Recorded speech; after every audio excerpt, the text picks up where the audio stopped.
Okay, this is a limiting reagent problem that I'm going to be doing. A limiting reagent or limiting reactant problem occurs when you've got two reactants and two or more reactants and you have a mass of each.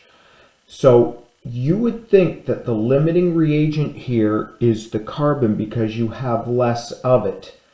But what you have to do a limiting reagent problem is you have to figure out the number of moles you have, because it's the numbers that count. It's not the mass, it's the numbers of particles you have, which is what moles tells us. So we have to come down here and we have to do moles of each. So moles equals mass over molar mass, and that is 51 over 102.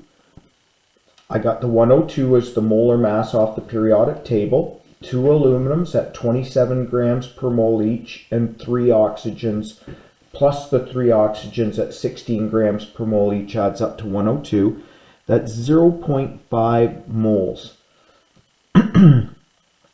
For the carbon, moles equals mass over molar mass equals 27 grams over 27 over 36 grams per mole. It is 12 for carbon, but we have 3 of them, so it's 36. So here we have 0.75 moles.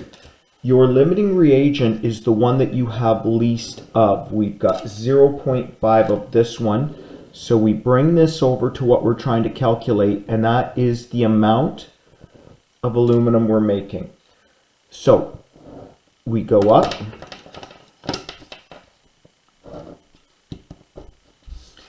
To determine the mass of aluminum, mass equals moles times molar mass.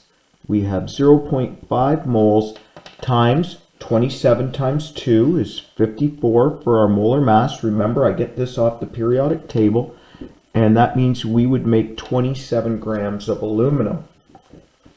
Now the next question they can ask you is, how much do you have in excess of the carbon?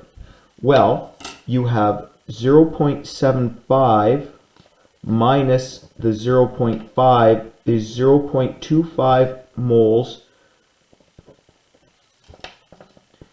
in excess of carbon. So whatever you have the least moles of is your limiting reagent. How much ever you go over that, which is 0.75 minus 0.5, is your excess. You have 0.25 in excess. So if we wanted to know what the mass of excess was, it's mass equals moles times molar mass. We have 0.25 moles in excess times the molar mass of the carbon, which is 36. So we would have 9 grams excess total.